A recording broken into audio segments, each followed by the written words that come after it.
దేవుని మాట కంటే ఆశీర్వాదమునకు వారసులుగా ఉన్నట్టుగా పిలువబడితే మనమందరం కూడా ఆశీర్వాదములకు వారసులుగా ఉండటకు ఆస్తికి కాదు, ఆశీర్వాదములకు వారసులుగా ఉండటకు పిలువబడితే.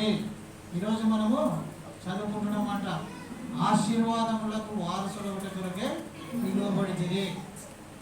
అనేకులు అనేక విధములుగా అనేక రకాలుగా నానా విధములుగా ప్రతి విధమైన రోగములు గలవారైనా దేవుడు ప్రతి ఒక్కరిని ప్రేమించి ప్రతి ఒక్కరి గాయములను మార్పుట కొరకు ప్రతి ఒక్కరి పాపములను తుడిచివేయట కొరకు తండ్రి అయిన దేవుడు కుమారుడు క్రీస్తును తన చిత్త ప్రకారంగా ఈ లోకానికి పంపినాడు. అందుకే మనం అందరం కూడా ఆయన స్వరక్తం ఇచ్చి సంపాదించిన తన కుమారుడు క్రీస్తు సంఘంలో మనమందరం కూడా అవయములుగా ఉండి ఈరోజు ఆరోగ్యవంతులుగా ఉంటున్నామంటే, ఈరోజు దేవుని మందిరంలో ఉంటున్నామంటే ఇది దేవుని కృప. ఎందుకంటే మనల్ని పిలిచినాడు దేవుడు, మనల్ని ఏర్పాటు చేసుకున్నాడు దేవుడు, మనల్ని నియమించుకున్నాడు. అందుకే అందరిని పిలిచినాడు అందరిని ఆశీర్వదించాలని. కానీ అందరూ ఆశీర్వాదాలు పొందలేదు. అందరూ కూడా ఆయన ద్వారా పొందవలసిన ఈవులు పొందలేకపోయినారు. ఎందుకంటే వారు లోకమును ప్రేమించి లోకంలో ఉన్న వాటి మీద మనసు కలిగి జీవాధిపతి దేవుని మీద తిరుగుబాటు చేసి ఆశీర్వాదాలు పోగొట్టుకున్నారు.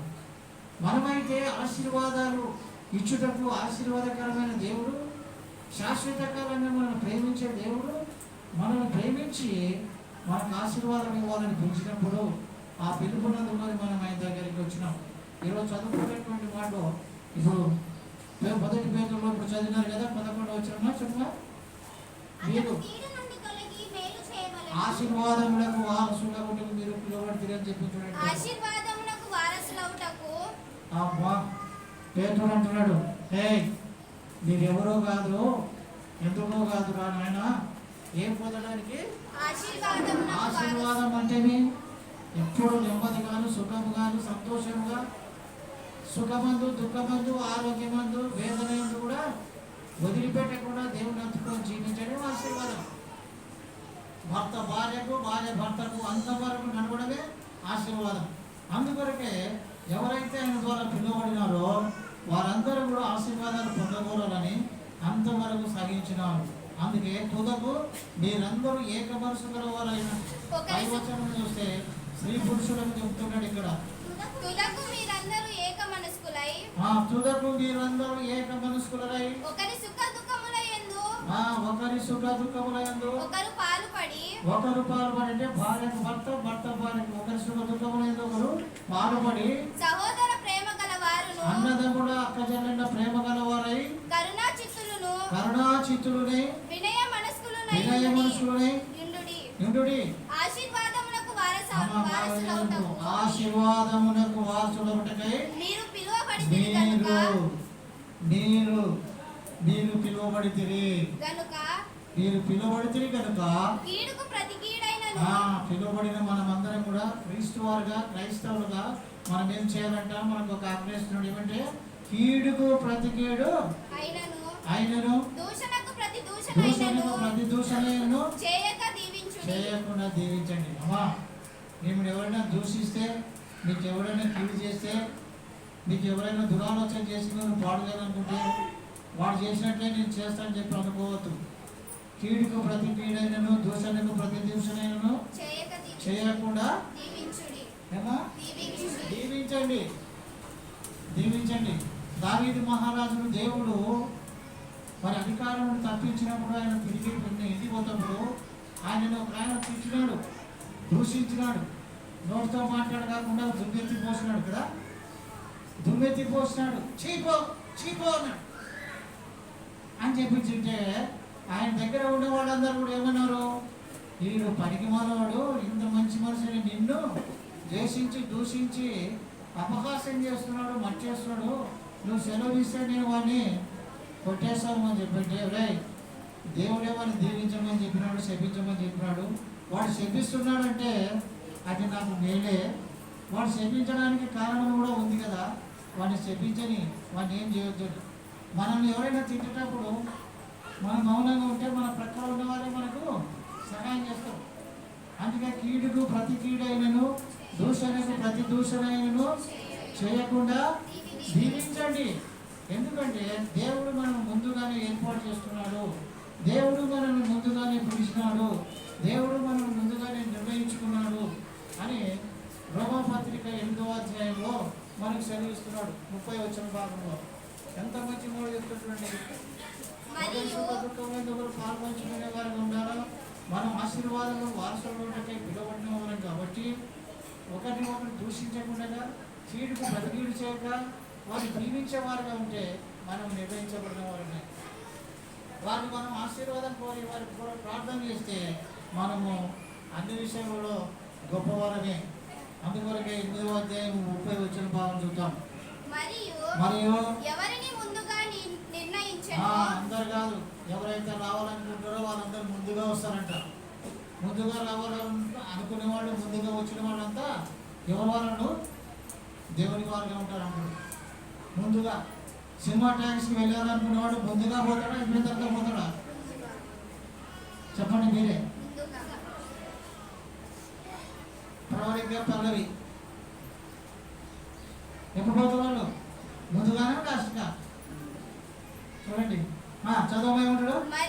మరియు ఎవరిని ముందుగా నిర్ణయించెను, ఎవరిని ముందుగా నిర్ణయించెను వారిని పిలిచెను, ఎవరిని పిలిచెను వారిని నీతిమంతులుగా తీర్చెను. వారిని ఏం చేశాడు? నీతిమంతులుగా తీర్చెను. ఫస్ట్ పాయింట్ లో ఆశీర్వాదములకు వారసులు ఉండటం ఇచ్చినాడు. 2వ పాయింట్ లో నీతిమంతులుగా తీర్చడానికి గుడ్. ఇది ఇప్పుడు రావడం రండి అని ప్రయాసపడి భారం మోసుకుంటున్నా కదా. మరి ఆయన మాట్లాడి ఎవరైతే ముందుగా వస్తారో వారి దీవించబడతారు, వారసులు అవుతారు, ఆశీర్వాదములకు నీతిమంతులుగా తీర్చబడతారు. మరి నీవు నేను మనమందరం మన కుటుంబాలు ఎప్పుడు కూడా ఆశీర్వదించబడాలని ఆశపడుతున్నామా వద్దా? మనకు ఆశ ఉందా లేదా? ఆ ఆశ మనకు ఉన్నట్లయితే 2వ సమూయేలు 7వ అధ్యాయం 28-29 వచ్చిన భాగంలో దావీదు మహారాజు ఏమని కోరుకున్నాడు? అమ్మా ఎంత గొప్ప మాట. దావీదు మహారాజు అంటున్నాడు ఇక్కడ, యెహోవా నా దేవా, అయ్యా యెహోవా నా దేవా, మేలు దయచేతనని నీవు నీ దాసుడైన నాకు సెలవిచ్చితివే. అయ్యా నువ్వు ఎవరో కాదు, ఒక ఆనందరావు, ఒక ప్రసాదరావు, ఒక దైవజుడు, జనప్రభాకరో, లేకపోతే ఇంకా పెద్ద పెద్ద పేర్లు కలిగిన వాడు కాదు కదా. వాడు ఎవరు కాదు, నీవు ఆశీర్వదించేవాడుగా ఉన్నావు. నువ్వు దేవుడవు కనుక నీ మాట సత్యము, నీ మాట సత్యము. పిలువబడిన వారు వారసుల ఆశీర్వాదాలకు వారసులు ఉండటం కొరకై ఏమంటున్నారు? నీ మాట సత్యము. దయచేసి నీ దాసుడైన నా కుటుంబము ఎక్కడ ఉండాలని కోరుకుంటున్నాడైనా? అమ్మా వింటున్నారా? దావీదు మహారాజు ఎక్కడ ఉండాలని కోరుకుంటున్నాడు? సినిమా టాక్సీలో ఉండాలని కోరుకుంటున్నాడా? లేకపోతే తెల్లటి మందు మీకు అడుగుకోవాలనుకున్నాడా? తెల్లటి మందు తెలుసా అందరికీ? తెల్లటి మందు అది 60-70 ఉందో. మరి అక్కడ వెళ్ళాలని కోరలేదు, దానికి వెళ్ళాలని కోరలేదు, అగర్భతో తిరిగేవారంటే పోవాలని కోరలేదు. కానీ నీ దాసుడైన నా కుటుంబం ఎల్లప్పుడూ నీ సన్నిధానములో, నీ మందిరములో నేను ఉండాలని దానిని ఆశీర్వదించుడైనా. ఎంత గొప్ప మాట. ఎంత పేదవాళ్ళమైనా మనం దేవుని వారిగా బతికితే మనకు ఆశీర్వాదమే ఎప్పుడైనా కూడా. నెక్స్ట్ ఏమన్నాడు? యెహోవా నా ప్రభువా, నీవు సెలవిచ్చినావు నీ ఆశీర్వాదమును ఏమని కోరుకుంటున్నాడు? పీటర్ మార్టన్ గారు ఏమని కోరుకుంటున్నాడు? నీ ఆశీర్వాదము నిత్యము నా కుటుంబమునకు ఆశీర్వాదకరముగా ఉండునట్లుగా ఆశీర్వదించు. Thank you mummy. అంటే అందుకోండి, నాకు ఒక్కసారి చెవు వినపడదు కాబట్టి ఏమన్నా నిత్యము నా కుటుంబము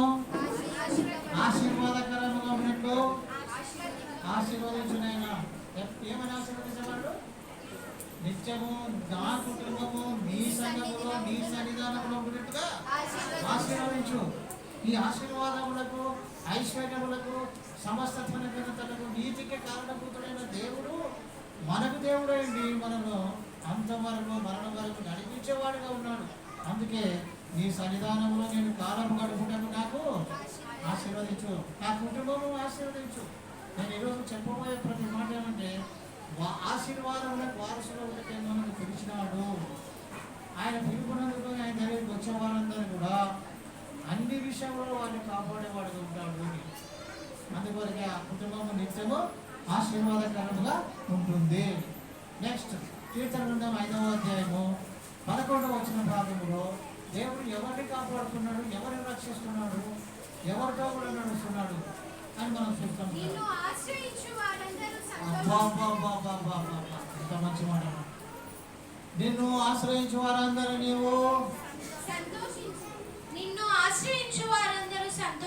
సంతోషించుదురు. నీవే వారిని కాపాడుదురు కనుక వారు నిత్యము ఆనందకారం చేస్తారు. ఎంతమంది వంట చేసేటప్పుడు పాట పాడతారు, ఎంతమంది పని చేసేటప్పుడు ప్రార్థన చేస్తుంటారో, ఎంతమంది ప్రయాణం చేసేటప్పుడు ప్రార్థన చేస్తుంటారో, వారందరికీ కూడా దేవుడు ఏ గొప్ప జనానికి ఏ దేవుడు సమీపంగా ఉండకపోయినా వారికి వారు దేవుడు సమీపంగా ఉంటాడు. Next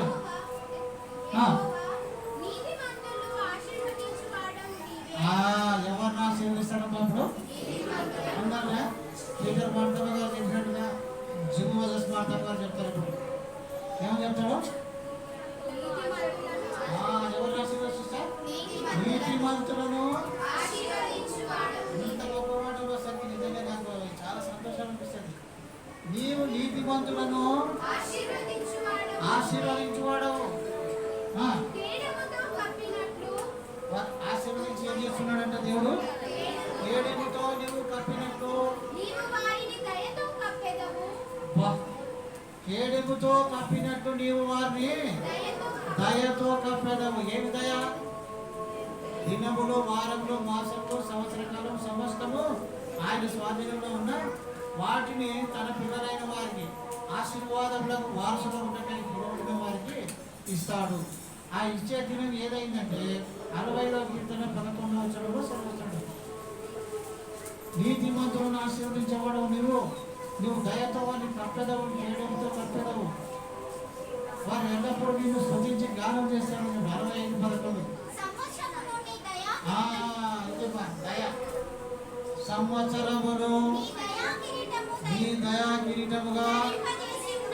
thank God. సంవత్సరములను నీవు దయా కిరీటముగా ధరింపజేసి ఉన్నావు. గొప్ప దేవుడయ్యా. ఏదాన్ని ఇచ్చినాడమ్మా మనకు? సంవత్సరమును నీ దయా కిరీటముగా ధరింపజేసినావు. ఈ సంవత్సరాన్ని ఈ రోజు వరకు చూస్తున్నాం. ఈ సంవత్సరాన్ని ఈ రోజు వరకు మనకంటే ముందు ఎంతో మంది వెళ్ళిపోయినారు. మన ముందు వెళ్ళిపోయే వాళ్ళు మనకు ఎవరమో మనకు తెలియదు. కానీ ఈ రోజు వరకు చూస్తున్నామంటే ఇది ఆయన దయ, ఇది ఆయన దయ, ఇది ఆయన కనికరము, ఇది ఆయన కృప, ఇది ఆయన వాత్సల్యత, ఇది ఆయన యొక్క ప్రేమ.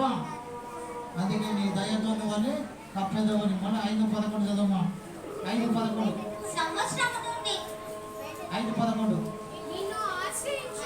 నిన్ను ఆశ్రయించు వారందరినీ సంతోషించుదురు. నీవే వారిని కాపాడుదువు. నిన్ను, నీ భర్తను, నీ పిల్లలందరినీ కూడా ఈ రోజు వరకు కాపాడాడు ఎవరు? నువ్వు పూజించుతున్న దేవుడు. ఆత్మైన దేవుడు నిన్ను పూజిస్తున్నట్లయితే ఆ దేవుడే నిన్ను రక్షిస్తున్నాడు. జీవము గల దేవుని సంఘములో సహవాసం నడిపించబడుతున్న నీవు ఆశీర్వదించబడుతున్నావు, రక్షించబడుతున్నావు, ఆదరించబడుతున్నావు, ప్రేమించబడుతున్నావు. సమస్త విషయంలో నీవు ఆయన పత్రికగా ఉన్నావు. ఎందుకంటే ఆశీర్వాదంలో వారసులు ఉంటాయి. నిన్ను పిలిచినాడు ముందుగానే, ఏర్పాటు చేసుకున్నాడు ముందుగానే. కాబట్టి నిన్ను ఆశ్రయించిన వారందరూ నీవే వారిని కాపాడుదువు కనుక వారు నిత్యము ఆనందగానం చేయుదురు. యెహోవా నీతిమంతులను ఆశీర్వదించువాడవని నీవే కేడముతో కప్పినట్టు. నీతిమంతులని ఎట్లా కప్పుతున్నాడంట? కేడముతో కప్పినట్లు నీవు వారిని దయతో కప్పెదవు. కావున నీ నామమును ప్రేమించు వారందరూ నిన్ను గూర్చి ఉల్లసిస్తురు. ఆనందం ఆనందం మహానందం నా ప్రియుని స్వరము మధురం ముఖము మనోహరం ప్రియుని ముఖము మనోహరం. సంతోషించెదరు, ఆనందించెదరు. ఎందుకు? ఆయన దయ చేత కేడము చేత ఆయన మనను అప్పినాడు కాబట్టి వారు ఎల్లప్పుడూ కూడా ఆయనను గురించి ఆనందిస్తారు, ఆయనను గురించి సంతోషిస్తారు అని చెప్తున్నాడు. కాబట్టి మనమందరం కూడా ఆయన దయ చేత కప్పబడి ఉండుట కొరకై ప్రయాసపడాలి.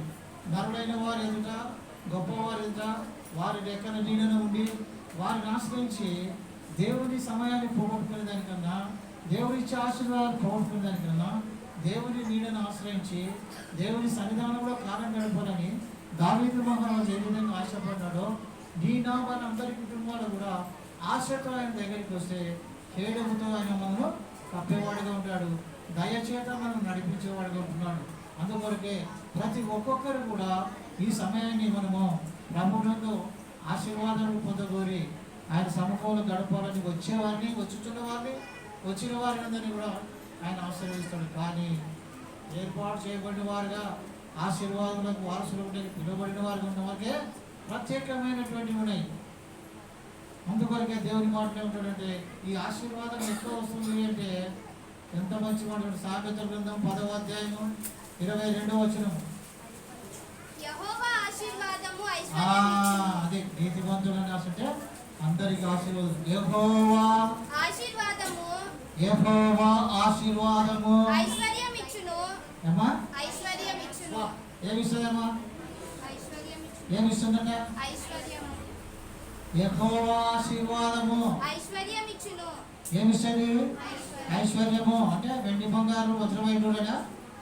ఆరోగ్యమే ఐశ్వర్యం, ఆరోగ్యమే ఆనందం, సంతోషమే సమాధానం. అందుకొరకనే యెహోవా ఆశీర్వాదము ఐశ్వర్యమిచ్చును.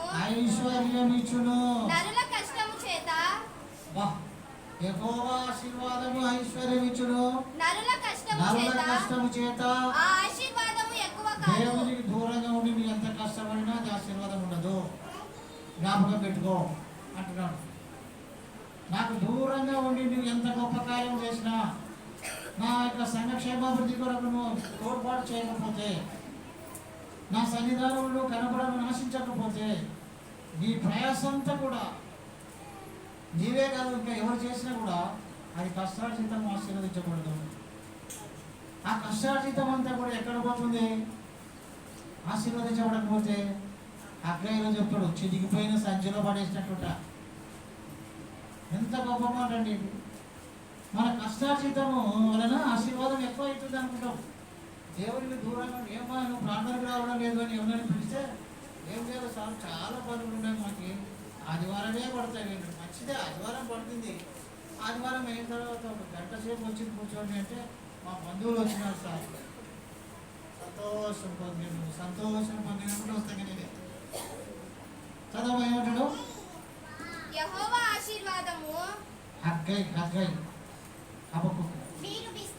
మీరు అంటే మన కష్టార్జితం చేయగానే మనం ఆశీర్వదించడం గొప్పవాళ్ళమైన అనుకుంటే, కానీ ఎంత గొప్పవాళ్ళైనా కూడా ఆ కుటుంబం ఒకవేళ అంత సమృద్ధి ఉన్నా సమాధానం ఉండదు ఆ కుటుంబానికి.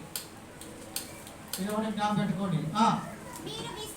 మీరు విస్తారముగా విత్తినను మీరు కొంచెమే పడుతుంది. ఇంతమంది సంపాదిస్తున్నాను కూడా నేను కూడా అది అనుకుంటున్నాను. ఇంకా ఎంతమంది సంపాదిస్తుంటారో ఇంకో లాభం ఉంటుంది అనుకుంటాను. కానీ లేదు, ఎంత సంపాదిస్తే అంత ఖర్చు ఎక్కువ ఉంటుంది, ఎంత సంపాదిస్తే అంత అప్పులు ఎక్కువైపోతుంది, ఎంత సంపాదిస్తే అంత అనారోగ్యం అయిపోతుంది. అంత కొంచెమే ఉండి దేవుని వారికి బతికితే ఎన్ని బలహీనతలు వచ్చినా కూడా అవి మనము దేవుని నుండి విడవాటు చేయలేవు.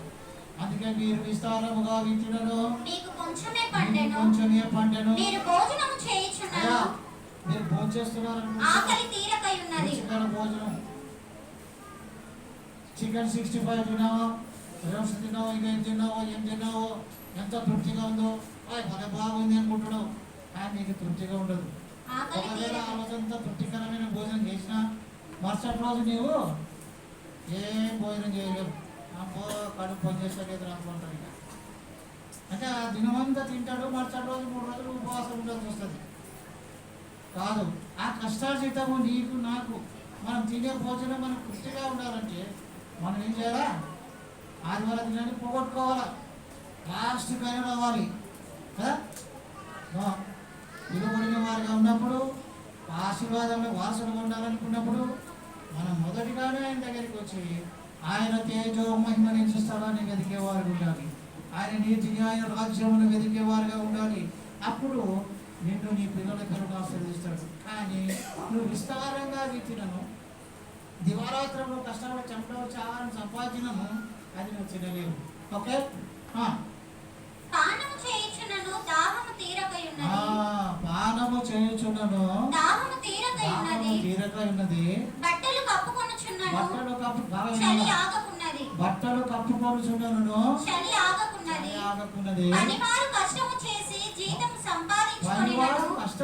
జీతము సంపాదించినను జీతము చినిగిపోయిన సంచిలో వేసినట్టుగా ఉన్నది. యా సంచం అది తిమ్మక్క దేవరాజు తిమ్మక్క యా సంచి మధ్యరెడ్డి పేరేమో ఉందా?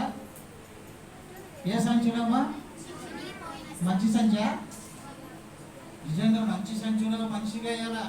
వచ్చినప్పుడు అంకరం కూడా వచ్చినప్పుడు ఏం చేస్తాడే? ఒట్టి చేతులతోనే ఇంకా పెట్టేస్తుంటాడు కదా. ఏ సంచులో అది?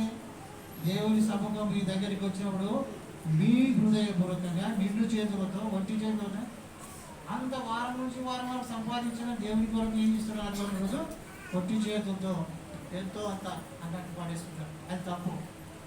ఆ విధంగా చేస్తే మనం నిర్ణయించుకోవాలంటే ఇచ్చేదాన్ని ఈరోజు ఆదివారం ప్రతి ఆదివారం నేను ఇంత ఇవ్వాలా దేవుని సముఖాన్ని పెడితే అదొకటి ఇచ్చి నేను ఇవ్వడం కాదు.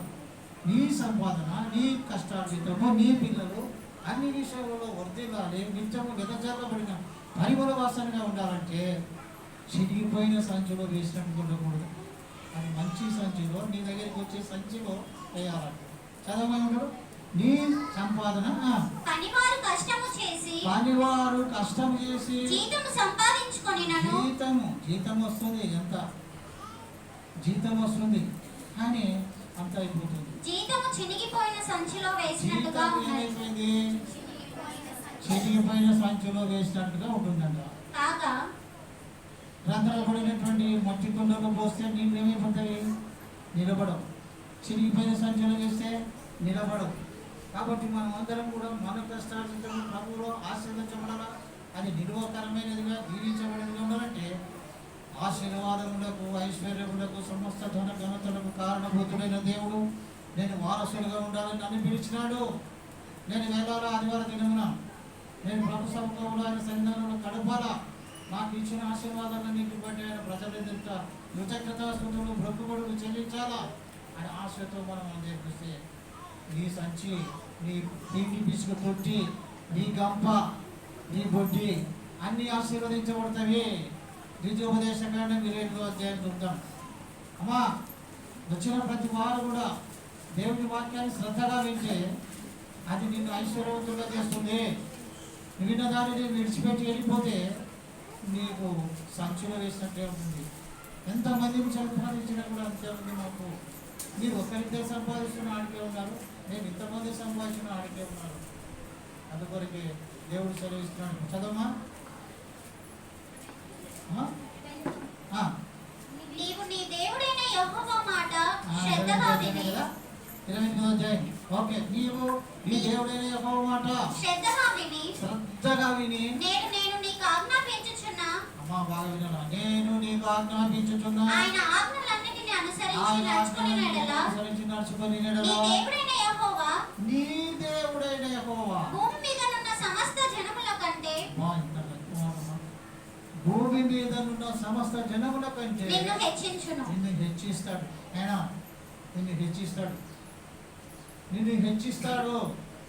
నిన్ను గొప్పగా చేస్తాడు. నీవు నీ దేవుడైన యెహోవా మాట వినిన ఎడల ఈ దీవెనలన్నీ నీ మీదికి వచ్చి ఆశీర్వాదాలు దీవెనలు ఎప్పుడు వస్తున్నాయి? నీ మీదకి వస్తున్నాయి. నీకు ఈ ప్రాప్తించు. రోజే వచ్చినాయి నీ దగ్గరికి. నీతో కూడా ఉన్నాయి. నువ్వు ఏమి ఇవ్వాలనుకున్నావు? నీ హృదయాన్ని, నీ కష్టార్జితాన్ని, నీ పిల్లల ఆశీర్వాదాలు కోరి నువ్వు ఆయనకు ఇవ్వదలుచుకున్న ప్రతి దాని కొరకు ఆ దీవెనలు నీ దగ్గరికి వస్తున్నాయి. అవి నిన్ను పలకరిస్తున్నాయి, మాట్లాడుతున్నాయి ఈరోజు. నీవు పట్టణములో దీవింపబడుదువు. ఎక్కడెక్కడమ్మా? పట్టణములో దీవించబడదు, పొలములో దీవింపబడుదువు. పొలములో దీవించబడదు. నీ గర్భఫలము, నీ గర్భఫలము, నీ భూఫలము, నీ భూఫలము, నీ పశువుల మందలు, నీ పశువుల నీ మందలు, దుక్కిటెద్దులు, నీ నీ దుక్కిటెద్దులు, గొర్రె మేకల మందలు దీవింపబడును. నీ గొర్రె మేకల మందలు మందలు దీవింపబడును. దీవించబడును. నీ గంపయు, నీ గంప, పిండి పిసుకుని తొట్టియు దీవింపబడును. అక్కడ నువ్వు సంచిడనే గంప, నీ సంచి, నీ గంప. నీ గంపయు, పిండి పిసుకుని తొట్టియు దీవింపబడును. పిండి పిసుకు నీ తొట్టియు దీవింపబడును. నీవు లోపలికి వచ్చినప్పుడు దీవింపబడుదువు, వెలుపలికి వెళ్ళినప్పుడు దీవింపబడుదువు. నీ మీద పడు నీ శత్రువులను యెహోవా నీ ఎదుట హతమగునట్లు చేయును. యెహోవా నీ ఎదుట హతమగునట్లు చేయును. నీ శత్రువులను ఏం చేస్తాడు? నేను అనవసరంగా ఎవడైనా దూషిస్తే, ఎవడైనా న్యాయ విరోధముగా నీ మీద కేసులు వేస్తే, ఎవడైనా నీ మీద అన్యాయంగా అపనిందలు వేస్తే వాడేమైపోతాడు? నేను ఏమనుకుంటున్నా, సిస్టర్ చెప్పాలట, మీరే చెప్పాలి. సిస్టర్స్ అందరూ ఏమవుతున్నాడు? మనము జాగ్రత్తగా వారసులముగా ఉన్నాం. మనము ఎవరికి? ఆశీర్వాదాలకు వారసుడైన దేవుడితో మనం వారసులుగా ఉంటున్నాము. ఆయన ఆస్తికి వారసులుగా ఉంటున్నాం. మన పక్షంగా దేవుడిని శత్రువుని ఏం చేస్తాడు? అయిపోతున్నా. ఓకే. వారొక త్రోవను నీ మీదికి బయలుదేరి వచ్చి, వారొక త్రోవ మీ మీదికి వచ్చి 7 త్రోవలు నీ ఎదుట నుండి పారిపోవుదురు. ఎక్కడి నుండి అయినా ఒకవేళ పిలిచేయాలి, వాడు ఇట్లా వస్తాడు చూద్దామని కథ రాండి. ఒకవేళ వాళ్ళందరూ ఒక చోట పుడుకొని ఉన్నారనుకో, మనం దేవుడు ఇట్లా దిగి పంపిస్తాడు. ఆ శత్రువుల యొక్క నిరుత్సాహం అంతా కూడా అయిపోతాయి, కారిపోతాయి నీరు. అందుకొరకే ఆశీర్వాదములకు వారసులకు దిగబడిన మనమందరం కూడా నీతితో ఆయన దయాదాక్షిణ్యం చేత కేడము చేత కప్పబడుటకు దివారాత్రం ధ్యానించే వాళ్ళు ఉంటే, మనం భూమి మీద బ్రతికిన కాలంలో చిన్నవారుగా ఉన్నాం. ఎవరికి అవసరం లేని వారుగా ఉన్నాం, దేవుని పనికి అవసరం వచ్చే వారుగా ఉన్నారంట. చిన్న చేపలు, చిన్న రొట్టెలు ఎవరికి ఉపయోగపడామా? ఎంతమంది? అది ఎంత ఉపయోగపడింది? అది దేవుని చేతిలోనికి వచ్చినందుకు. ఆ చిన్న రొట్టెలు, 5 రొట్టెలు, 2 చేపలు దేవుని చేతిలోనికి వచ్చినందుకు ఏమైనవి? విస్తారంగా ఉన్నాయి. ఆశీర్వదించినాడు కాబట్టి మనమందరం చిన్నవాళ్ళగా ఉన్నా, మనము విస్తారంగా ఉండేటట్టుగా ఆశీర్వదించినాడు.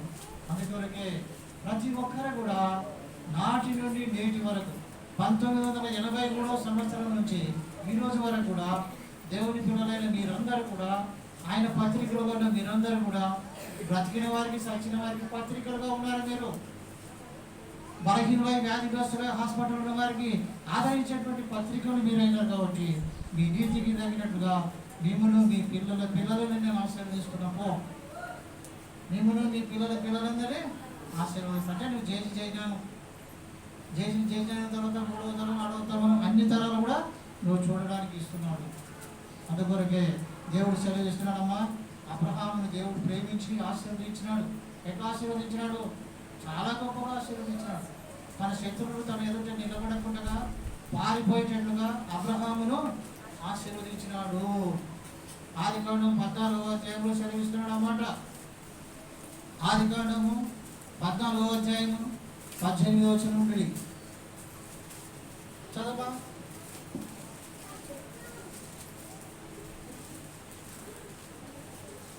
ఆదికాండం 14వ అధ్యాయము 18 నుండి 20 వరకు. మరియు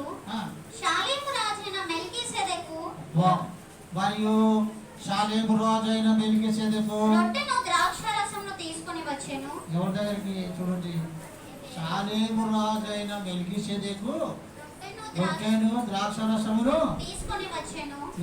మీరందరూ కూడా మీరు తినే మంచి పదార్థంలో భాగం తీసుకొస్తున్నారు. మీరు తినే మంచి కష్టార్జితాలు ఆశీర్వదించబడాలని సంఘ క్షేమాభివృద్ధిలో మీ తోడ్పాటు చాలా గొప్పది. అందుకే ఈ మెల్కీసెదెకు ఏం చేసినాడు? రొట్టెను ద్రాక్షరసమును తీసుకొని వచ్చాను. అతడు సర్వోన్నతుడగు దేవునికి యజమానుడు. ఎవరండి? విజయ్ కుమార్ ఎవరు? అతడు సర్వోన్నతుడగు దేవునికి యాజకుడు. యాజకుడు. ఓకే. అప్పుడు అతడు అబ్రాహామును ఆశీర్వదించి ఆకాశమునకు భూమికిని సృష్టికర్తయను ఆకాశమునకును భూమికిని సృష్టికర్తయైన సర్వోన్నతుడైన దేవుని వలన అబ్రాహాము ఆశీర్వదింపబడును గాక అనియు. ఏమంటాడు? మీరు మీ పిల్లలు ఆశీర్వదించబడును గాక అంటున్నాడు. ఈ కూడా అబ్రాహాము ఆశీర్వదించబడును గాక ఎవరంటాడు? మెల్కీసెదెకు క్రమము చొప్పున షాలేము రాజు ఏం చేశాడు? ద్రాక్షరసము రొట్టెను తీసుకొచ్చి ఇచ్చి అబ్రాహామును ఆశీర్వదిస్తున్నాడు. అబ్రాహాము ఎందుకు ఆశీర్వదించినాడు అంటే అబ్రాహాము దేవుని నమ్మేరు కనుక అది నీతిగా ఎంచబడును. అబ్రాహాము దేవుడు మృతులను సహితము లేపేవాడుగా ఉన్నాడు, సజీవులను సహితము మరి తీసుకొని పోయేవాడుగా ఉన్నాడని నమ్మినాడు. అందుకొరకే క్రియల మూలకంగా విశ్వాస మూలకంగా దేవుని ఎదుట ఆయన నీతిమంతుడిగా ఎంచబడ్డాడు కాబట్టి ఆశీర్వదించబడును గాక అన్నాడు. ఏమిటి ఆశీర్వదించబడ్డాడు? ఆయన సంతానం కావాలని కోరుకున్నాడే కానీ దేవుడే ఆయన చేసిన పనులు బట్టి సంతానం ఇచ్చినాడు. ఆయన భార్య విషయంలో కూడా ఆశీర్వదించాడు. భార్య కూడా ఊరికి చిన్నగా ప్రయాసపడ్డ ఆయన ఇంటికి వచ్చినప్పుడు భార్య పడతాడు. అబ్రహాము భార్య శారమ్మ దేవుని సేవకులు ఇంటికి వచ్చినప్పుడు ఏం చేశారో తెలుసా? అనుభవస్తులు వాళ్ళే చెప్పండి, మీరే ఏం చేశారో చెప్పండి. అబ్రహాము శారమ్మ మమ్రే దగ్గర కూర్చున్నప్పుడు వాళ్ళ ఇంటికి వచ్చినప్పుడు సేవకులు ఏం చేశారు? రొట్టెలు మాంసం తయారు చేసినారు, పెరిగిచ్చినారు, పాలు ఇచ్చినారు, నేర్చినారు. మీరు మా ఇంటికి రావడం, అందుకే విజిట్కి పోయినప్పుడు సిస్టర్లు కొంతమంది రండి, ముందుగా మీ ఇంటికి రండి, మీరు ఎక్కడి నుంచి వస్తారా, ఎక్కడి నుండి వస్తున్నారా, లేకపోతే ఎక్కడి నుంచే రండి అని చెప్పి ఆహ్వానించాలంటే నేను అనుకుంటున్నా, దేవా ఈ స్థితి అంతవరకు ఈ విధంగానే మీ పిల్లలైనటువంటి మీ శరీరమైన సంఘంలో వారందరికీ కూడా ఏ స్థితిలో ఉన్నా సరే ఏ స్థలంలో వీటిలో వర్తిగొట్టేట్టు చేయండి. అబ్రహాము ఆశీర్వదించబడ్డాడు, అబ్రహాం భార్య ఆశీర్వదించబడింది. వాళ్ళిద్దరు కూడా ఏమని బిరుదులు పొందినారు దేవుల్లో? ఎవరికైనా తెలుసా? ప్రబలిక, పల్లవి, పరిణతి. ఎవరైనా? అబ్రహాము ఏమని ఆశీర్వదించాడు? నువ్వు అనేక జనములకు నువ్వు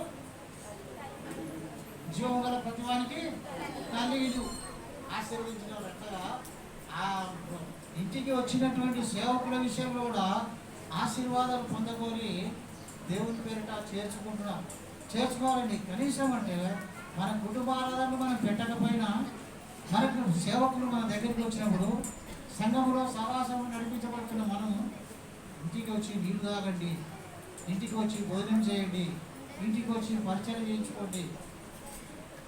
ఇక్కడ ఉన్నాయి మాకు ఏముంటుంది, ఏం సార్ వస్తే పలకరించిపోతావు, ఇంట్లోకి వస్తే మనకు బాగుంటుంది అని రాకుండా పోతారే, ఒకసారి తగ్గించినాను కూడా ఆమె అనుకుంది, ఖచ్చితంగా మీరు ఇంట్లో కాలు పెట్టి ప్రార్థన చేసుకోవాలి అని అంటే నేను అనుకున్నా. ఈ సమయం కొద్దిగా ఉండదు, అందరికి పలకరించుకుంటూ వస్తుంటే అంతే, ఎవరైనా పిలిస్తే పోతా, పిలకపోతే పోకుండా. అందుకే ఇక్కడ ఏమంటాడు చదవమా? అబ్రహాం అప్పుడు అతడు అబ్రహామును ఆశీర్వదించి ఆకాశమునకును భూమికిని సృష్టికర్తయను సర్వోన్నతుడైన దేవుని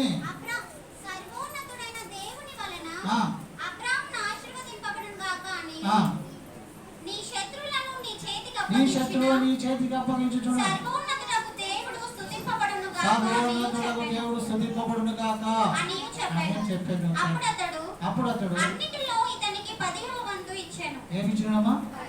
10వ వంతు. అయ్యగారు 10వ వంతు అంటే దశమ భాగం. మళ్ళీ మనం ఎవరమైనా ఇస్తున్నాం మన నెలకు ఒక్కసారి ఒక కవర్. దశమ భాగం అంటే 1000 రూపాయలు సంపాదిస్తే 100 రూపాయలు ఇవ్వాలి కనుక 10,000 సంపాదిస్తే కన్యారు నుంచి ఒక కాయం పంపిస్తుంది. ఇప్పుడు దశమ భాగం ఉంది. అయ్యా మాకు వచ్చిన దాంట్లో మేము ఇది చేస్తున్నాము, సంతోషంగా. అయినాక మనం అందరం కూడా ఆయన ఏం చేశాడు, నువ్వు ఆశీర్వదించబడును కాక అని చెప్పగానే ఏం చేశాడు, 10వ వంతు అంటే 100కి 10 రూపాయలు.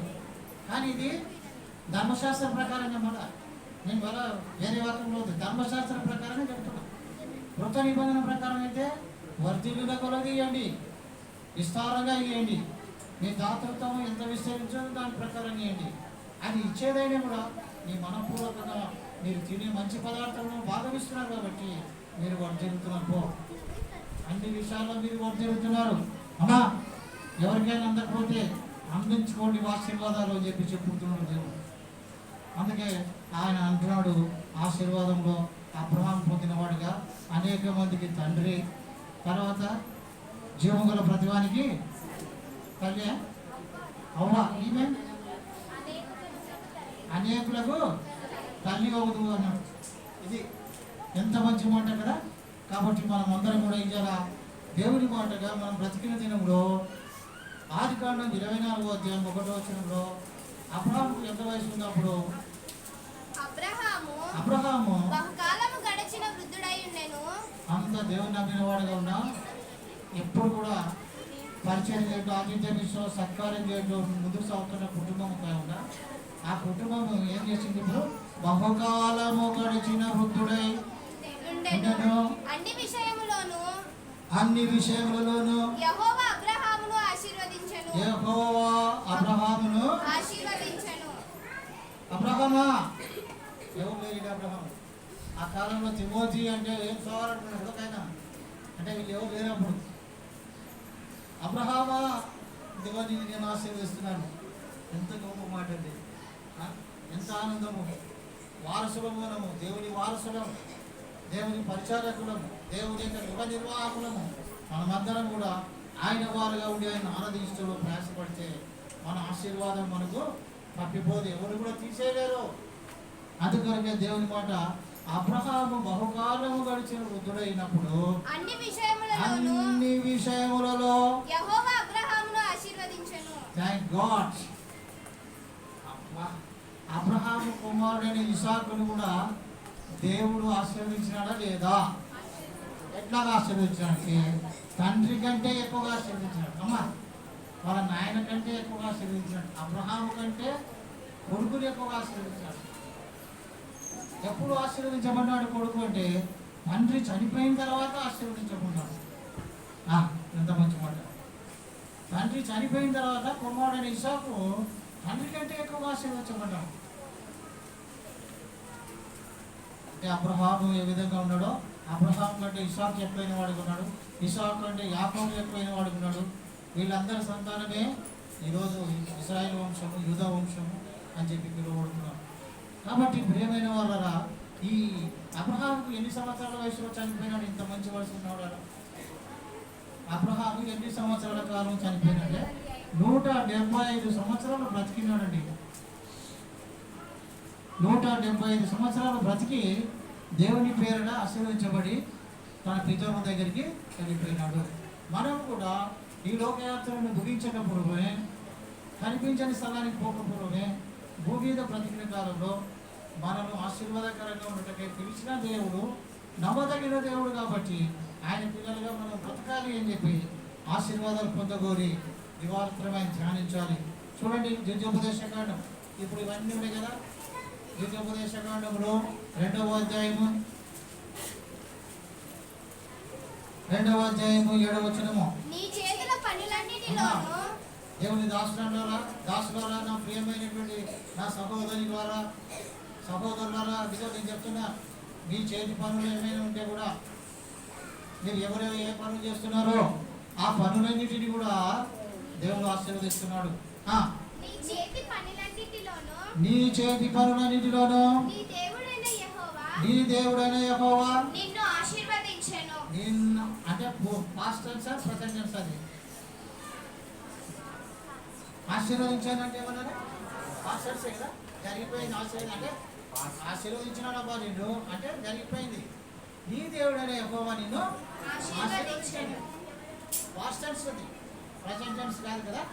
అందుకొరకనే ఏమంటాడంటే నీ దేవుడైన యెహోవా నిన్ను ఆశీర్వదించను. నెక్స్ట్, ఈ గొప్ప అరణ్యములో ఈ గొప్ప అరణ్యములో నీవు ఈ 40 సంవత్సరములు నీవు ఈ 40 సంవత్సరములు సంచరించినను సంగతి.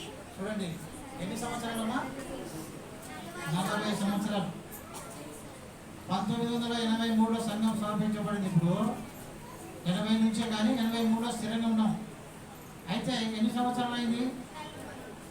43 సంవత్సరాలు అయిపోయింది ఇప్పుడు ఈ రోజుకి ఇక్కడ. అంటే ఈ 43 సంవత్సరాలు అప్పుడున్నవారు ఇప్పుడున్నవారు అందరూ కూడా ఆశీర్వాదాలతో వెలుగొందుచున్నారు. కొండ మీద కట్టబడిన పట్టణాల వల్ల ప్రతి కుటుంబము అభివృద్ధుతున్నది. కొండ మీద కట్టబడిన పట్టణం వలె, ఎత్తైన స్థలంలో ఉంచబడిన దీపస్థానం వలె మనందరి కుటుంబంలో ఈరోజు బలపరిచినాడు. దేవుని ధన్యత, దేవుని ఆశీర్వాదం. ఇదంతా కూడా నా కష్టార్జితంతోనే నేను చేసినాను, నా బలంతోనే దాన్ని కట్టించినానని చెప్పి అనుకుంటాడు. కాదు, దేవుడే నీ మీద దయదంచి, నీ పనితనాన్ని బట్టి, నీ భక్తిని బట్టి, నువ్వు చేస్తున్న పరిచయాన్ని బట్టి సంఘక్షేమాభివృద్ధి కొరకు ప్రత్యక్షంగా పరోక్షంగా చేయించి ప్రార్థిస్తున్నందుకే నీకు ఆశీర్వాదాలు ఉన్నాయి. ఆ రోజు నుంచి ఈ రోజు వరకు ఉన్నవాళ్ళు చాలామంది ఉన్నారు, కొంతమంది లేరు పెద్దలు. ఉన్నవాళ్ళే కూడా ఈరోజు నేను చెప్పగలుగుతున్నానంటే ఇది దేవుని ఆశీర్వాదాలకు ఆశీర్వదించగా పిల్లలు మనం.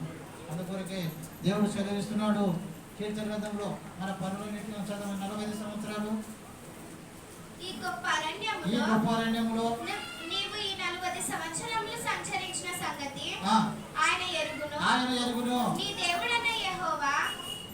దేవుడైన యెహోవా నీకు తోడై ఉన్నాడు. ఎవరికి? నీకు నీకు నీకు మనందరికీ తోడై ఉన్నాడు. దానికి నీకు పెట్టుకో, నీకు నీకు నాకు అని. నీ దేవుడైన యెహోవా నీకు తోడైనాడు. నీకేమీ తక్కువ కాదు. మీ కుటుంబాలకు ఏమి తక్కువ లేదు. మీరు అన్ని విషయంలో వర్తిల్తాం. శరీరం బలహీనమైన ఆత్మలో మనం సిద్ధమే. శరీరం బలహీనమైన ఆత్మ సిద్ధమే.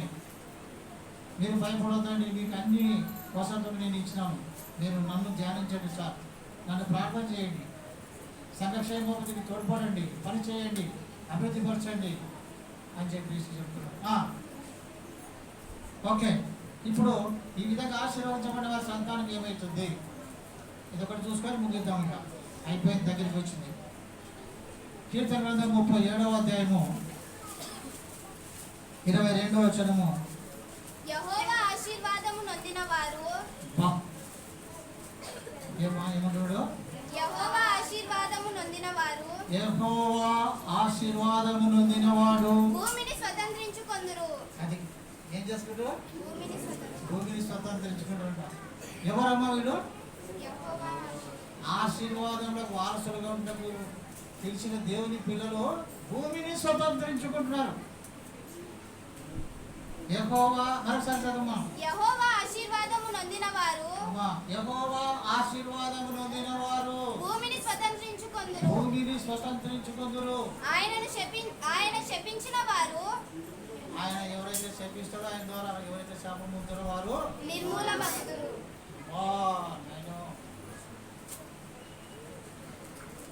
ఆశీర్వాదం పొందిన వారు భూమిని స్వతంత్రించుకుంటున్నారు. శపించిన వారు నిర్మూలమగుదురు. నెక్స్ట్ కింది వచనమేమా? ఇప్పుడు అదే వచనంలో 26 చదివినవా? 26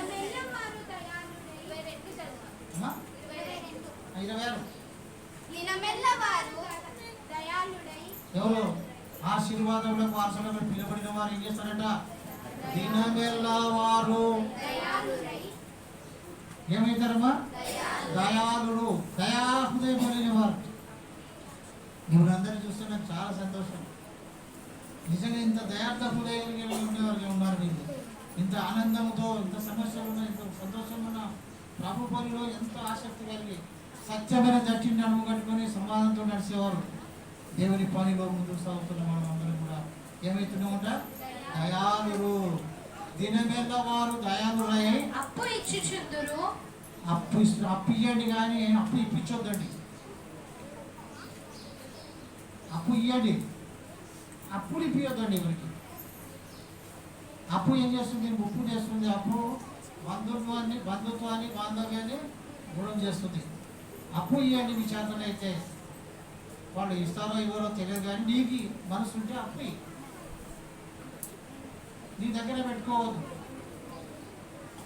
అందుకొరకనే వారు దయాళులై అప్పు అప్పు ఇచ్చేదరు, వారి సంతానపు వారు ఆశీర్వదింపబడుదురు. ఆహా, ఎంత గొప్ప మాట! వారి సంతానము వారి సంతానపు వారు ఆశీర్వదింపబడుదురు. వారి సంతానం వారు ఆశీర్వదించబడతారు. Thank God. అందుకొరకే మీరు నా పిల్లలుగా వారసులుగా ఉండటకే మిమ్మల్ని పిలిచినాను. వారసులైన మీకు నా ఆశీర్వాదాలు ఇచ్చి ఆదరించినాను కాబట్టి ఇంకా మిమ్మల్ని ఆశీర్వదించడానికి నేను సిద్ధంగా ఉన్నాను. మీకు ఎవరి కుటుంబాలైనా ఆశీర్వాదాలు లేకపోతే, మీ కుటుంబంలో ఎవరైనా బలహీనతలు బాధలు ఉంటే ముందుగా సమాచారం ఇవ్వండి సంఘానికి.